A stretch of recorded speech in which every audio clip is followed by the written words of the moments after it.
আসসালামু আলাইকুম, আপনারা সবাই কেমন আছেন? আরেকটি নতুন ভিডিও নিয়ে চলে আসলাম। এখানে দেখতে পাইতেছেন সাজনা। এই সময় যে সাজনা পাওয়া যায় জানতাম না। আজকে হলো আগস্ট মাসের 10 তারিখ। আমি আজকে সাজনা দিয়ে পাঙ্গাস মাছ রান্না করব। প্রথমে সাজনাগুলো ভালো করে কেটে নিব। ভিডিওটি দেখতে থাকেন। যদি আমার ভিডিওটা ভালো লাগে অবশ্যই চ্যানেলটা সাবস্ক্রাইব করে পাশেই থাকবেন। সাজনাগুলো কিন্তু আমার পরিষ্কার করা হয়ে গেছে। সাথে একটা আলু দিয়েছি। আর এখানে পটল ভাজি করব। ওইটা নিছি রান্নার জন্য মরিচ পেঁয়াজ। আর এখানে মাছটা ভাজি হয়ে গেছে। রান্নার জন্য কড়াইতে তেল দিয়েছি। এখন দিয়ে দিব পেঁয়াজ কুচি, কাঁচামরিচ, মরিচ পেঁয়াজটা হালকা ভাজা নিব। মরিচ পেঁয়াজটা ভাজা হয়ে গেছে, দিয়ে দিব রসুন বাটা। এর মধ্যে দিয়ে দিব হলুদের গুঁড়া। কষানোর জন্য দিয়ে দিব পানি। এখন সব ধরনের মশলা দিয়ে দিব। প্রথমে দিয়ে দিব মরিচের গুঁড়া,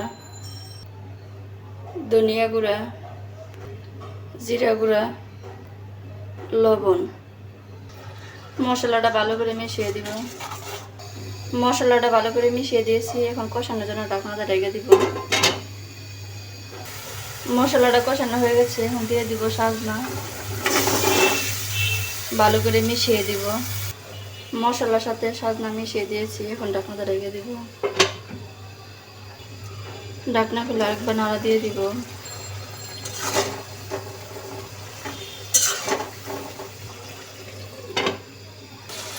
কষানো হয়ে গেছে। এখন দিয়ে দিব ঝোলের জন্য পানি।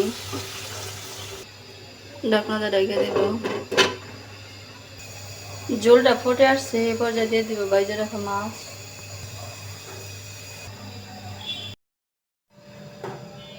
পটলটা ভাজি করে নিব। এখানে দিয়েছি মরিচের গুঁড়া, হলুদের গুঁড়া, ধনিয়া গুঁড়া, লবণ।